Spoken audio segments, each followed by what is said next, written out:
Did you know that at the young age of 33, Javan Bwire, or famously known as JB Mukangala, has managed to write and publish 9 books in a span of 3 years.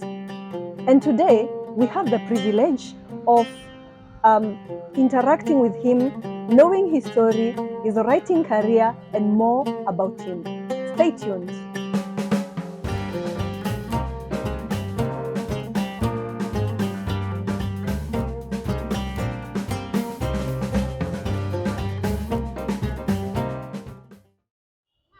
Hi everyone, my name is Victoria and welcome back to the Victoria Show.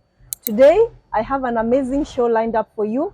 I am joined by one of the most brilliant minds in our country, JB Mukangala. Hello, JB. Hello. Hi. Hi. Please introduce yourself to my guests. My name is JB Mukangala, born and bred in Busia County, currently residing in in Nakuru. I have also lived in Nairobi for a few years, worked as a teacher for about 6 years, and now I am working as an author, a self-published author in Kenya, but now based in Nakuru. Amazing. So please take us through, you mentioned something about teaching, yeah? But before we get there, please take us back through to the route of your education journey, where you studied and where you discovered your passion for writing.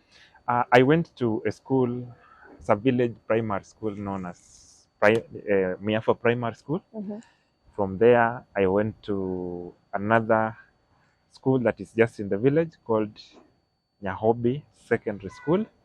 And from Nyahobi Secondary School, I went to Chuka University, where I pursued sociology and linguistics.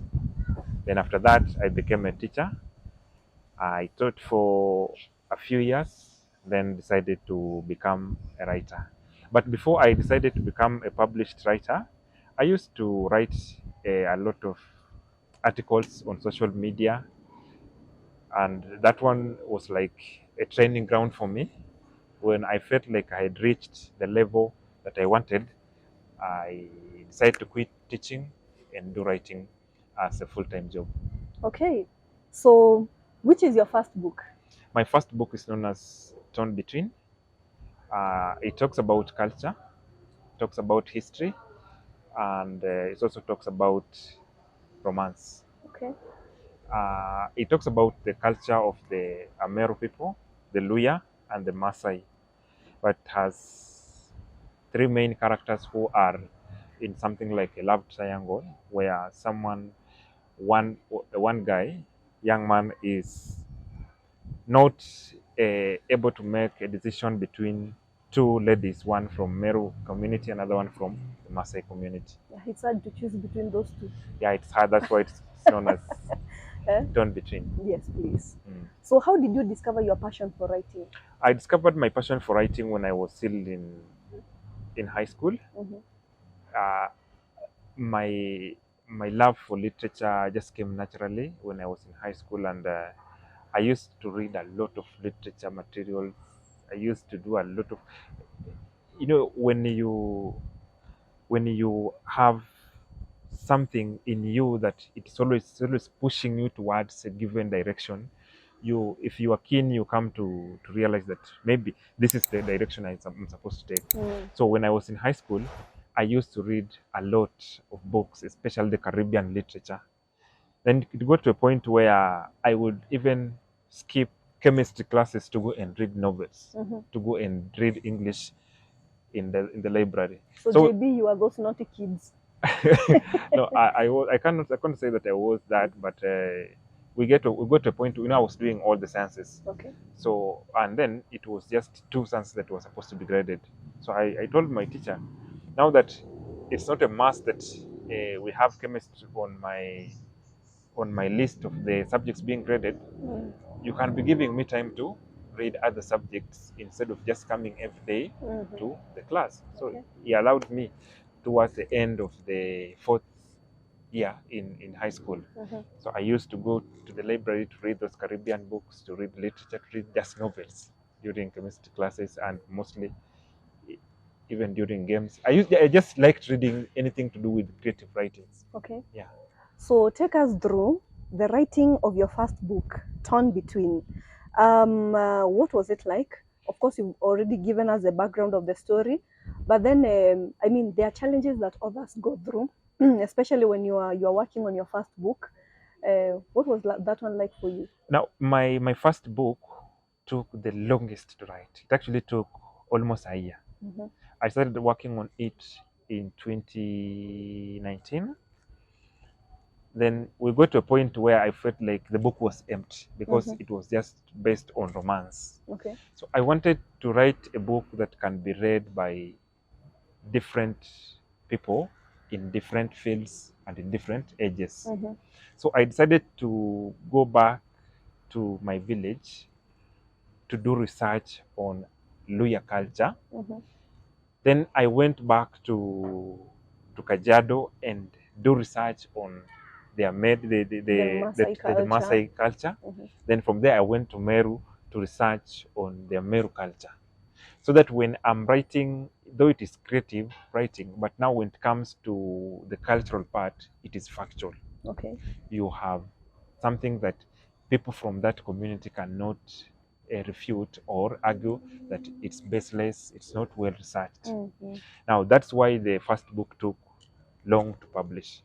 Then I wanted to do traditional publishing. So in 2020, I submitted to a traditional publisher. It took like 7 months without them giving me any feedback. So I decided to withdraw Okay. and do what we call self-publishing. We have a lot of challenges when it comes to self-publishing, but Mm-hmm. if you've already made up your mind, you know it's going to be difficult, but you've chosen that path. So you will have to jump every hurdle that you come across. Okay. Yeah. Let me take you back to the Meru and the Maasai culture. I mean, those are not the only communities we have in the country. Yes. So what sparked your interest, especially in those two communities? Now we have communities that have authors that have written so much about them. Like the Kikuyu, the Luo. These people have very great authors. If you just try to name great authors in Kenya, a list of the Kikuyus will be there, a list of the Luos will be there. But now, when it comes to the Maasai culture, you know, in most cases like the Meru, if you mention Meru, people just know Mira and Enga. Full stop. Nothing else. That is not true about us. It might not be true, or it might be true, depending on how you want to argue. But if you mention a Meru tribe anywhere, there's just only two things that people always know. So I tried to look for communities I thought had not been written so much about, or did not have a lot of authors, or people do not know a lot about them. Yeah. Like the Maasai, you know, when it comes to the Maasai, people know them about the way they dress and their dancing style. Yeah. Now, how about the others? How do they carry out their, for example, dower payment, child naming, marriage process? You have to go through to go into details of this kind of activities to bring them to the limelight. So that's what I was doing. So I wasn't just just looking on the way they dress and how they dance. No, how do they conduct their cultural activities? Like now, initiation of maybe boys to men, how do they do it? How is it different from other tribes? Yeah, those are some of the things I was looking at. Okay, that's interesting.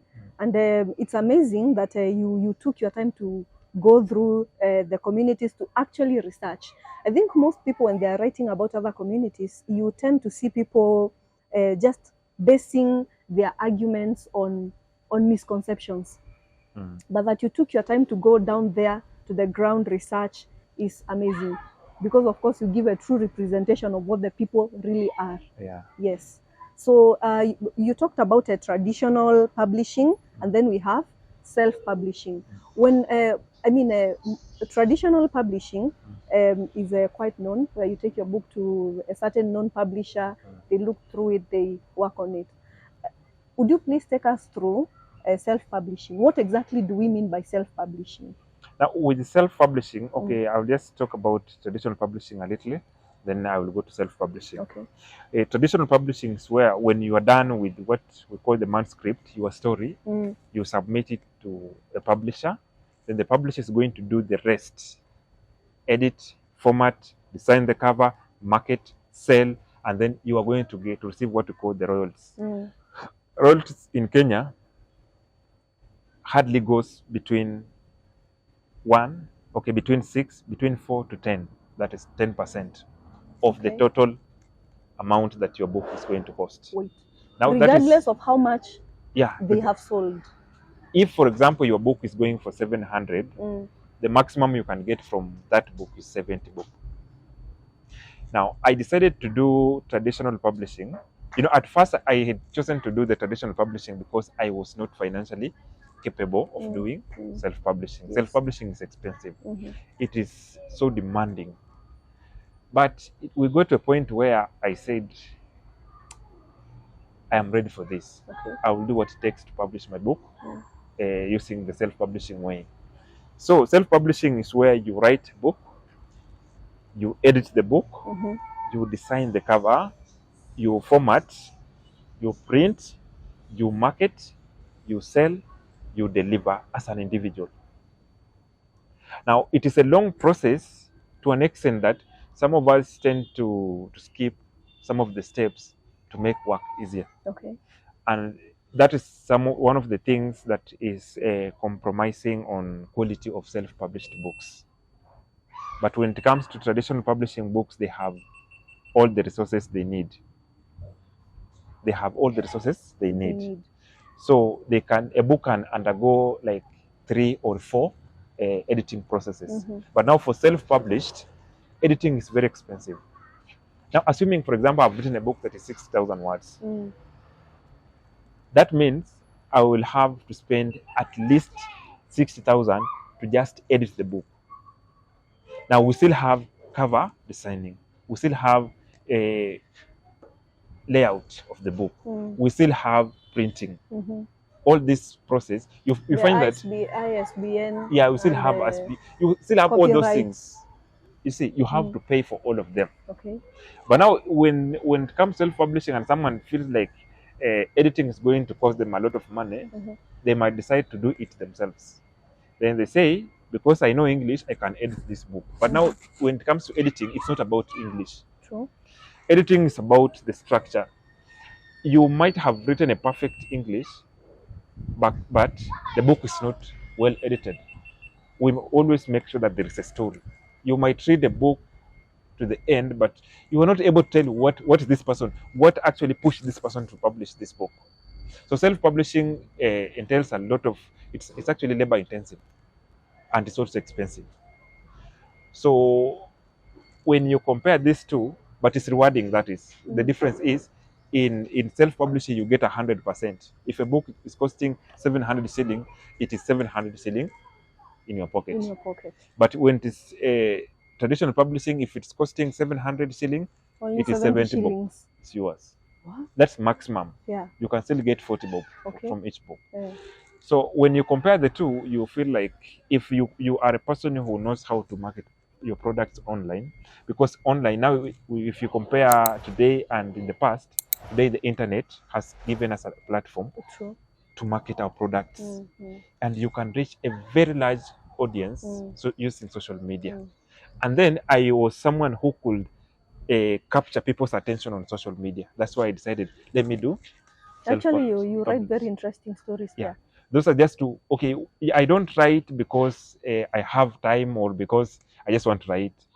I am writing to convince my potential writers, my potential consumers, that actually I can write. You look at this. Yes. I have just composed this. Yes. I've just come up with this. So every day I come up with something new, something interesting. I don't have to go and rehearse and I have just decided to write this story. I am here, like we can meet here today. I decided to write a story about our meeting, and it's a very, very interesting story, and it's just something that I've just made up. So that is a way. That's actually the best way of convincing people who you want to read your books that you are an author, that you actually know your craft. You know you can write. You can play around with words. JB, in a span of 3 years, you've written and published 9 books. Yes. Tell me about that. Now, when I decided to start writing, I decided that it's going to be my full-time job. Okay.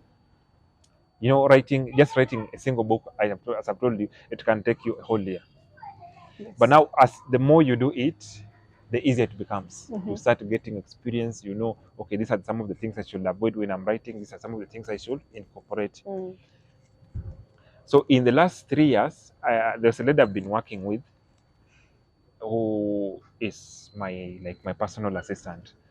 She always go through my books and then give me a review.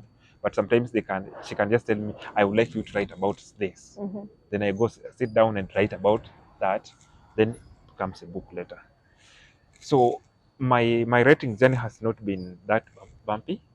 I've not met a lot of hurdles on the way.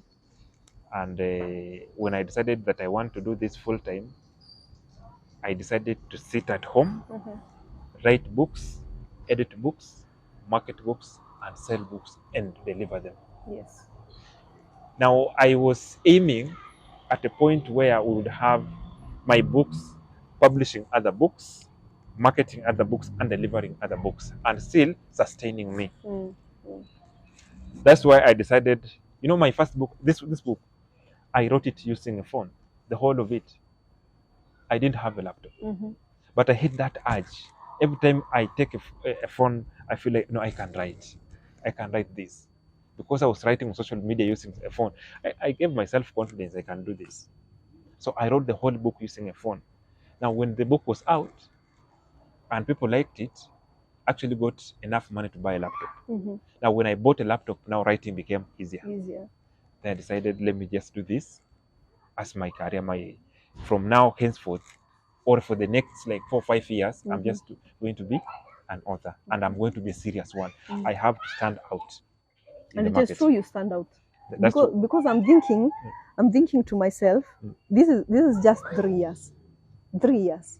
Each year, probably, if I'm to now say 3 years and 9 books, maybe each year 9 books written, all the work done and published, and also out in the market. And there's also a time I remember you talking about changing covers of a book. Is this you are practicing something and you want to perfect it? And what is it exactly like for you to do something that you're not so, maybe you've not developed the skill in, but you still want to perfect? Now, you know, as I've told you, when you do something, with time you start gaining that experience. You look at the work you did earlier and feel like, no, this is not what I would have done if I did it today. Most of my books undergo improvement. After almost 3 or 4 months, I still go back to read my books and look at some of the things I wrote. No, there's a level I want to be. That's why, like now, if you look at this book, this is Marriage of Dolls. A Marriage of Dolls. So it is 2nd edition. Yes. Now, it is 2nd edition because when I was reading it the 3rd time, I felt like it was not complete.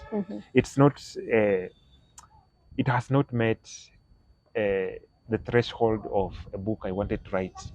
So I decided again to sit down and incorporate those ideas I felt were important. And also when after writing this book, you know, I keep on visiting some of the places I used as the scenes or settings. So you might go to that setting and you discover something that is new, something that's very important. You feel like, no, I wrote about this place, but let me try and add this because it is factual and I have proved myself that this thing exists and this is how it used to happen. So you can still come back to your book. You go to a place where you wrote a story about that and then incorporate the idea into the book. Okay. Yeah. So it can come to a point where you decide, now this will be 2nd edition because I have changed a lot. But if you have not changed a lot from your book, it can still remain just the way it was. Okay. Yeah.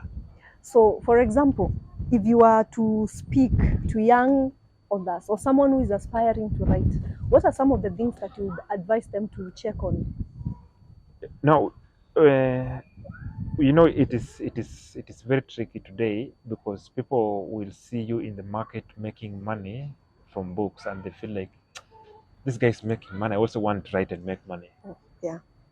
Then you write your book and nobody buys. Actually, marketing books in Kenya is very difficult. Marketing and selling them, very difficult. You have to build a brand. You have to grow yourself for people to start buying your books. For you to build that confidence in people, it's not easy. But now someone will just see, like this guy has sold 10 books. So it looks like this guy has made 10,000 today from books, which means writing pays. Yes. Let me become a writer. That thing is not in you. Many people have decided to start writing and gotten stuck. Talent. You will get stuck. Yeah.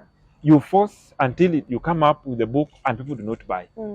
Because even the way you are marketing that book shows this guy does not have content. No, of course you can tell a person who can write and one who cannot write. So you are trying to market the book, but then it becomes very difficult for you to market that book. And a potential writer who is a reader who is serious will look at that and say, this person is not. I once read a book. The first few chapters were good. I think kuna mahali huyo mtu alifika aka lose track. Yeah, it happens. There is something we call writer's block. Though it has never affected me, by the way. In the whole of my life, I've never experienced what we call the writer's block. But I hear people suffer from that thing, where you write a book, you get to a point, you feel like you have exhausted everything, you have to rest, you put it aside. You will again continue later on. For me, it never happens that way. Today, if I decide that I am going to write a book and publish it in June, I'm actually going to write and publish it in June. Now, since I told you that book took me like almost a year to write because it had a lot of research. And in research you cannot just have one correspondent. You'll have to have 1, 2, 3 going forward. So I might get information from you, and maybe the information you gave me, if for example you're from Imenti, then I want to talk about the culture of maybe let's talk about circumcision of the Meru people. The information you're going to give me about the circumcision process and the information that someone from Igembe is going to give me will be totally different. Of course. Our cultures are quite different. So I have to be very specific, and I have to go to the subtribe that will give me the information I wanted. So that when I go to argue, I will also argue that this one is specifically from Igembe.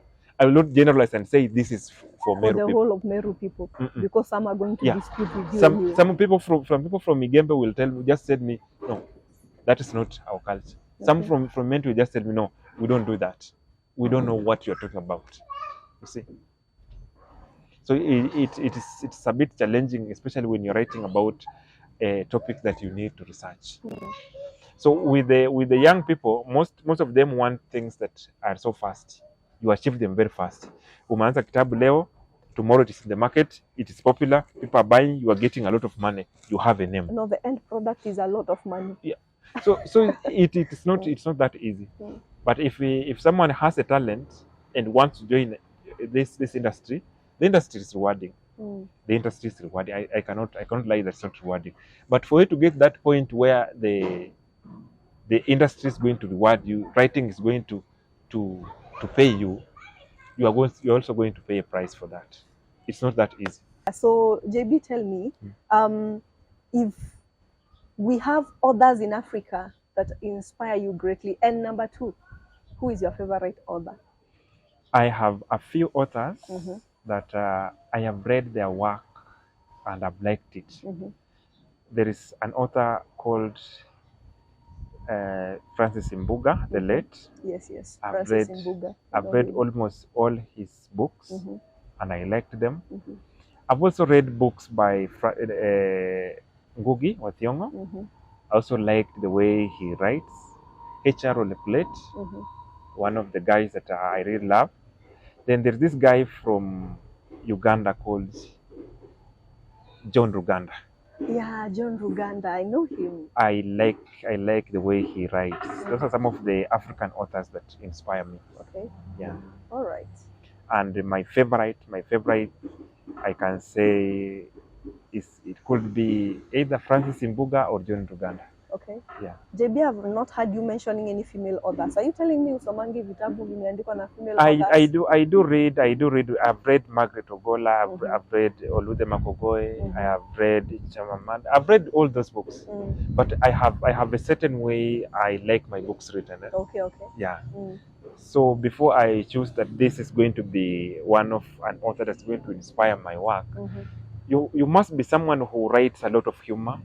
You must be someone who writes mostly about either politics or romance or culture or history. Okay. Yes. What do you think is one thing that people can identify in your books?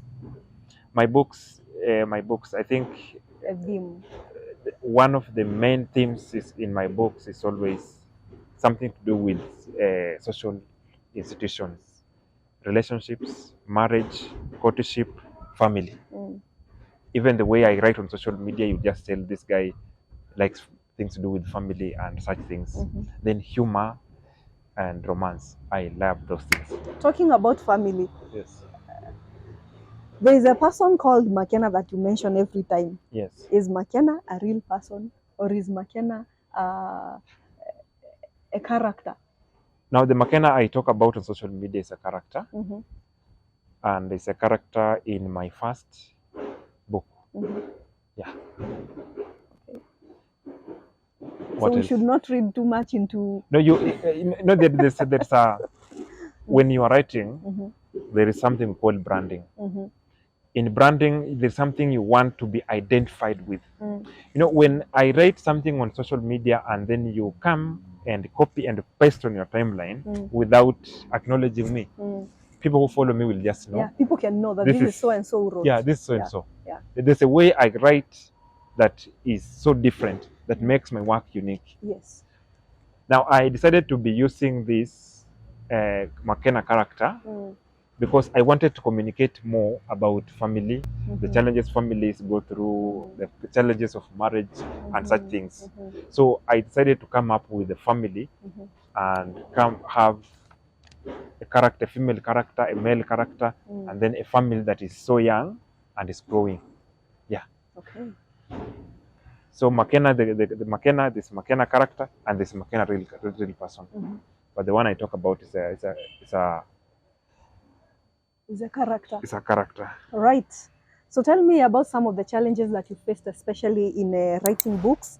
I noticed that authors are really facing a lot of challenges, especially we have when people copy your book and they assume it is theirs. No, sell the book is yours, but they are selling and they are eating all the benefits. I've never by the felt or encountered challenges when it comes to plagiarism. And also, my books being sold by people on the street has not been one of my biggest worries or challenges. Because, when you self-publish a book, it is you who can sell that book more than anybody else. True. Even if someone decided to plagiarize my work and sell it on the street, it will be difficult for them to sell because people who know me will prefer buying because books people from me. The good thing with self-publishing and marketing your own books Yes. is that people call you personally Yes. to ask for the books. And then if you can leave a message for them, autograph the books, I think it makes them feel special when a book is autographed and delivered by the author himself. Yes. So most of them prefer buying them from me. But some of the challenges that I face is that I have a lot of followers from outside the country. If today someone wanted my books in Nigeria, getting those books in Nigeria will be more expensive than the whole package, unless you are sending a whole box. But now delivery outside the country has been a challenge because of the cost. Okay. Also, one of the challenges that almost all the self-published authors go through is having their books stocked in bookshops. No, we have that mentality that I think has been created by traditional publishers, that books should be going to schools. Oh. Yeah, we don't just sell books for people to read for entertainment. Such books do not sell. So if you go to a bookshop, you realize that almost 99% of those books are books that schools want. So when you take your book there, they will ask you if you have done marketing in schools. You see, so they consider that as one of the requirements, that your books must be needed by schools, for them to. Yes. And that's the same thing that the traditional publishers do. If you are submitting a manuscript, a book that is not going to be consumed by in a the school educational in the education sector, it can take even 3 years for them to publish. True. But if you are giving them a manuscript that is going to be consumed by school, they know they already have a market, and they're going to sell this book very fast. So you're telling me that you've noticed that there is a gap there's that in the gap. reading market. There's a gap in that. Most of the people today, if you ask them to name books they like, they're going to name the set books they read in high school. True story. Not books that they have bought with their own money to read for entertainment and enjoyment. Especially books from African authors. Yes. I can say that. Yeah. Because, for example, we've read books written by Francis Imbuga. Even if Vitabu Tulisoma. Yeah. Now, we have that generation. Like now, the generation that have sat for the exam in the last 3 or let's say 5 years ago. When you ask them, they are going to talk about the river between. Yes. The river and the source. The river and the source. They are going to talk about. When you talk about 10 people who finished high school in 10 years ago, they'll talk about Utengano, the river between, and Enemy of the People. But they're not going to mention books outside those. Yes. Yeah. Yes, that is true. Now we have those people, and that's the mentality that this bookshop and the traditional publishers have created. Now, if you are a traditional self-published author who has already observed a gap in the market, you can come up with books and find a way of convincing these who liked literature but are not reading books today, that you can actually write. You entertain them, show them that this is how I write, and I can write about this, and this and this, and these are my books. Okay. Yeah, they are likely also to enjoy these books the way they enjoyed said books. True story. Yes. All right, so now let's talk about the books that you've been writing, the 9 of them. Yes. Hey, JB, 9 books in 3 years. Where you are a literally genius. I try, but sometimes we have a lot. But it's not.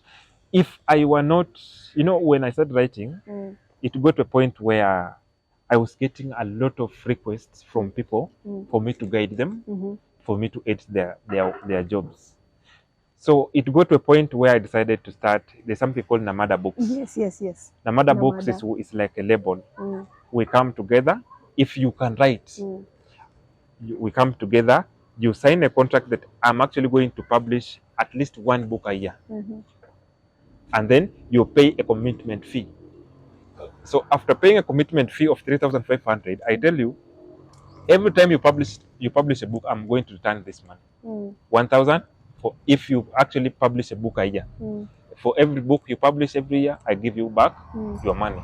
The commitment. That commitment fee is the money you've given me. You've committed to write. It's not my money. You publish a book, I give you 1,000. You publish a book, I give you. By the time we are done in 3 years, you will have already gained confidence, and you have already gained experience. You can do it on your own. So if you decide to leave Namada, I have no issues. Yes. Yeah. But at least I have jump started you. Yeah. All right. So where can people find your books? My books, currently, they are found at Kibanga Books in Nairobi. We also have them at Himani Bookshop in Nairobi. Then the main one is Nuria Bookstore. Yeah, Nuria. Yeah, Nuria Bookstore have really helped me to distribute books in Nairobi. But most of the people prefer having books delivered from me. So if you want to get my books, you just go to my social media, JB Mukangala, especially on social media, on Facebook. You DM me or on WhatsApp. If you DM me, you will just automatically get my WhatsApp number. Okay. Then you come to WhatsApp, I will deliver the books anywhere in the country. Yeah. All right. Would you mind showing us? Yes, I have. This was my second book, Okay. The Midnight Sun. Now, the Midnight Sun talks about the Iteso culture. Okay, before I didn't even mention this. I'm a sociologist. I'm a linguist and a sociologist. Okay. So, sociolinguist. A sociolinguist, someone who studies language and studies people. Scientific study of people. Yeah. Now, after doing sociology, I developed the interest to study other people's way of life, the culture, and the history. Okay. So I wrote this one as my second book. Now, as I told you, this one is talking about the Maasai, the Luya, and the Meru culture. And the Meru culture. Yes. After that, torn between. A friend of mine requested me to write about the Iteso. So I had to research about the Iteso and write a book about the Iteso culture and the history. So that's how this book was born. So The Midnight Sun was my second book. Okay. Now this book has been used as class reader. The way I've written it, it's like a set book. It can be used as a class reader. It has also been used by people who are studying their masters to write their research papers. About 4 or 5 have used it as reference book. It talks about the Iteso and also talks about family issues, especially single parenting, relationship, betrayal, forgiveness. Yeah. Yes. So this was my second book. The Midnight Culture. And then we have this. The Midnight Sun, I mean. This was our third book. After I started getting people wanting me to write with them, I decided to do what we call anthology of short stories. That's how we wrote this. I've written this one with 9 other authors. Okay. So that was my third book. My fourth book was a guide book. This is a new set book. So guide book, yeah, the Samaritan, it's a play, the compulsory play. Okay. This one was my fourth. This one I've written with a lady known as Karen Orapidi. That is my personal assistant. It's like my editor. Okay. He reads almost all my books. Then this one was my fifth. Now my fifth book came in 2022 December. That's when I released this. This one is a sequel of Torn Between. Okay. This is a part 2 of Torn Between. Yeah. So this one talks mostly about the Ameru culture, the Luya, the Kikuyu, the Kamba, the Maasai culture. And then it's actually one of the most humorous books I've ever written, because it talks about a family that's a family of a nuclear family, a young family where a couple is trying to learn how to cope, how to live together. And we have all those problems, the challenges of this one has totally different characters. When you get married, you're getting married to someone who is already mature, someone who has grown up in a given region and a given way. There are things they can do, there are things they believe they do or they can do, and there are things they can't do. You have to teach them. They will get offended when you do this. Yes. So that's how this book merging of two cultures, two people. Yeah. Yes. Then I have another one that came after this, known as The Village Well, though I didn't carry. Then we have this one. This one was the More Than Meets the Eye. Yeah, I think this one was the 7th. Yeah, the 7th book. Okay. It's also written by several authors, of whom some are members of Namada Books. That's why you see the logo, Namada Books. Even this one is for Namada Books. Yes. I started Namada Books before I started. This was my first book, so there was no Namada. Okay. Yeah. So I introduced Namada later on. Okay.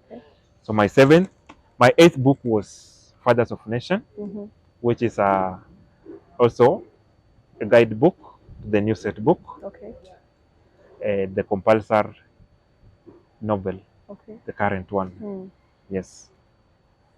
Then this is the last one. I decided to do an erotica. Yeah. Yeah, The people's the people's choice. the people's choice. Now this became Eh? one of my most liked, reviewed, and read. I think it talks to a lot of young people. Yeah, it presents the other side of campus Yes. life, Mm-hmm. and all the drama in relationships and such things. It was published last year in July, but I've sold over 2,000 copies so far. One of the best selling. So this is the Campus Diaries. Yes. A romance novella. Yeah, erotic actually. Yes. It has been amazing, JB. Thank you. 9 books. And you people need to get these books, by the way. This conversation must lead you to get books. Yeah, in case you and want to get to me directly, my WhatsApp is 0739 796 190. That will be written on the screen for you. So don't you worry. You can always reach JB Mukangala. Get yourself a copy of an amazing book and get to read. By the way, we need to change the culture of reading in our country. It has grown. Yes. If you look at how people are buying books, I've actually sold over 10,000 copies in 3 years. It is not that easy. It is very difficult, and I have convinced all those people to buy my books. I'm very proud. You should be. Because I've met authors who are struggling with selling their books. Someone sells 100 copies in a year. I think it could also be about marketing. Yeah, it's also about marketing and the content and the way you package yourself. And the traditional writer mentality. Yeah. Because you want them to be read in schools instead of giving the people. Sisi ndio tuko na pesa hata sio wanafunzi yenyewe. Yeah. Sisi ndio tunasoma. There's a way you look at the market and you look at what you want to write. Once you enter in an industry, you have to look at your potential readers, your potential consumers. What do they like, and what can you do? You see, then if you can identify what they want and you can offer it, then you are good to go. True. Thank you so much, JB. Welcome. For having this conversation with me. It's been amazing. I'm encouraged. I'm challenged at the same time.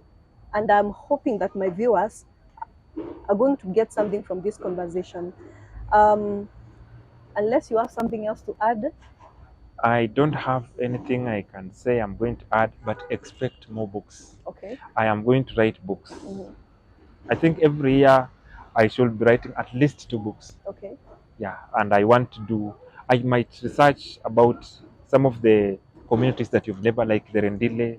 We still have the Pokot. True, we still have the Kushites. We still have other communities outside the country. I hosted someone like Karamajong. Here, Brenda, Queen of the Desert, and she talked about the Rendile community. Yeah, I do. I like when I go to the field to collect information. I always collect information about either marginalized communities or communities that little is known about. Yeah, so I'm still going to research about those and write a lot of books. Right, it's been amazing. Thank you so much.